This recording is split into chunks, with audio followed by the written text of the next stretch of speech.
there, Gary from Cool Smartphone, and today we're going to have a look at the newest phone from Huawei, the Huawei Mate 20 Pro. So let's dive in and get into the unboxing.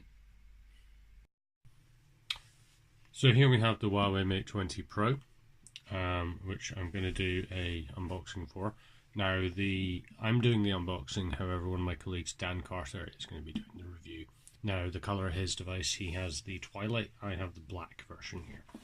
Just before we get into it, let's just have a look at the side of the box. So we've got the 128 gig version with 6 gig of RAM in the black colour as previously mentioned. This is a non-retail package. There's nothing on the back of the box, which would normally contain other info. So lifting it up, we have the phone sitting on top first and foremost. We'll pop that to the side because there's some interesting goodies in the box as well. Remove that. In the box we have SIM pin eject tool, quick start guide, and a TPU style case. Put that all to the side. And then next up we have one of the unique aspects of this phone, the Huawei Supercharge, but this is now version 2. And if I get in close on that, you can see that it's got max 40 watt, and it is will max up to a 10 volt and 4 amp output.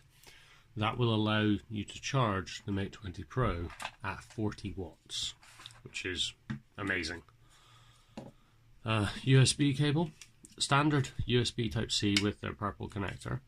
However, this is quite a bit thicker than previous gen cables.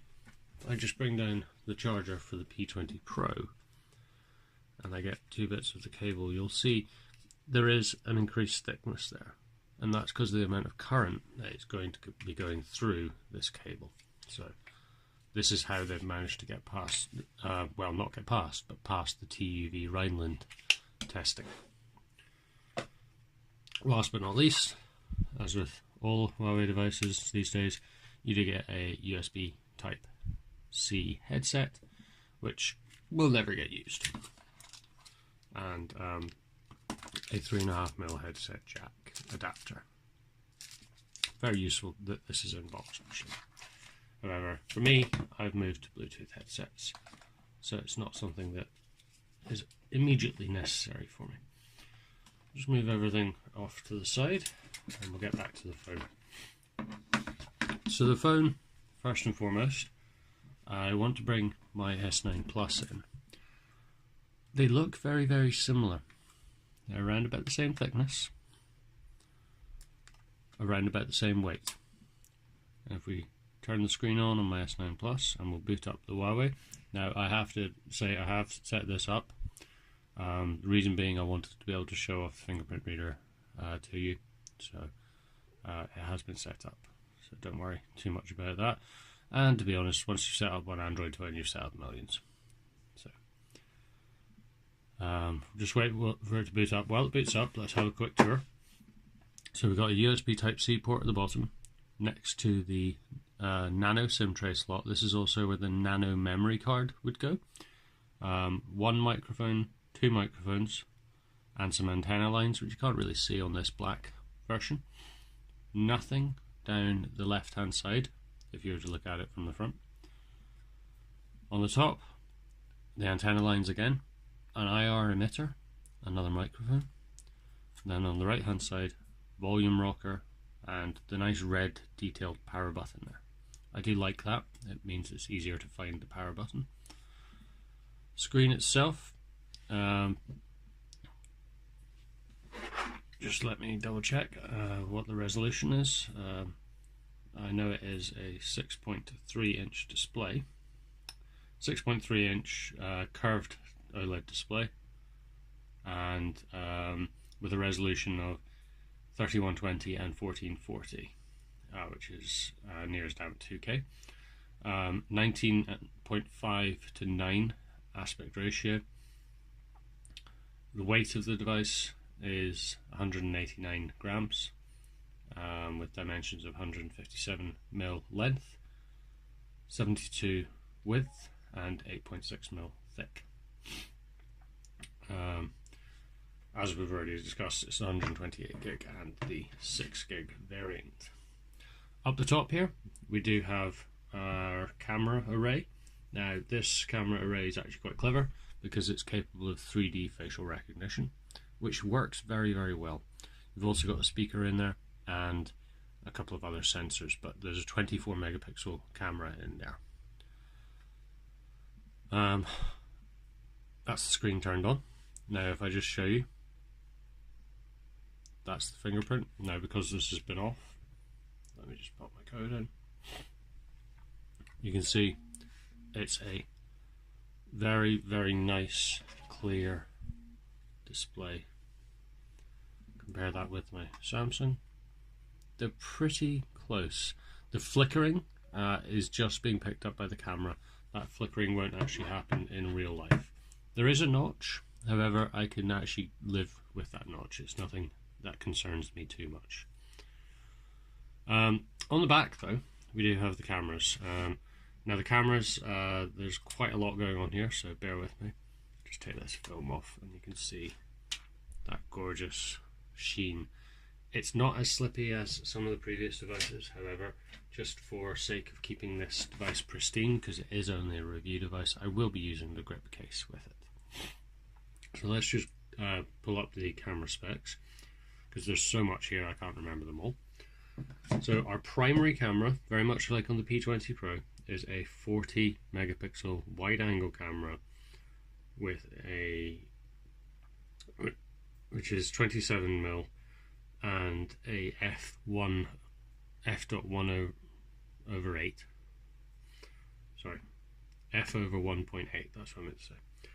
The secondary camera is a 20 megapixel ultra wide angle, allowing you to get your ultra wide angle shots, and that's a 16mm camera with an f over 2.2.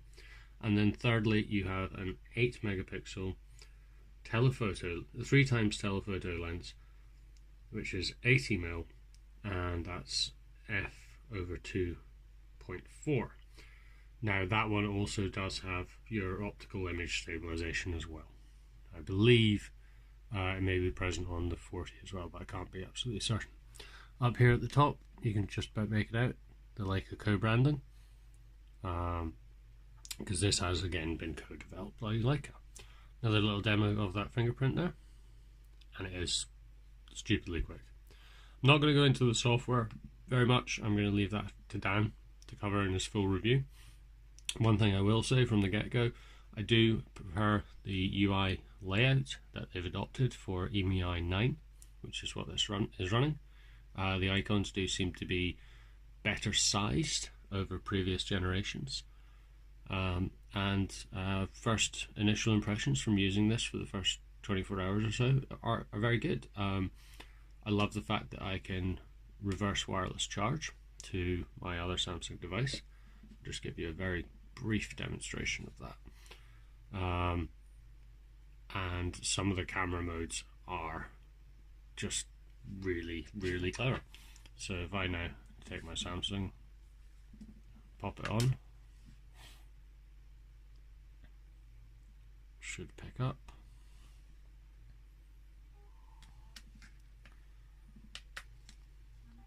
There you go. If we look up in the top corner there, no, that's trying to send something via NFC.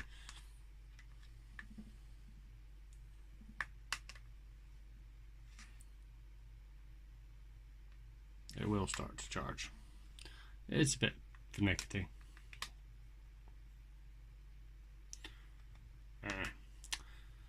Doesn't seem to be working today, but it does do it. I have tested it in the real world and it is quite a neat feature. I'm going to be focusing mainly on some of the other aspects that wouldn't really be dealt with mainly in the review. So I'm going to be looking at the phone from the aspect of gaming, and I also want to play around with the productivity side of it, particularly using the wireless display option that is now built into Huawei Desktop. So As I said, Dan will be doing the full review, and that will be up in the course of the next few weeks. And then I'm going to be doing another article to help fill the blanks from that review. So that's me, Gary from coolsmartphone.com. If you like this video, then please give us a subscribe. And if you want to check out the full review, keep it glued to coolsmartphone.com, and that will be up very, very soon. So thanks very much. That's the Mate 20 Pro. Bye.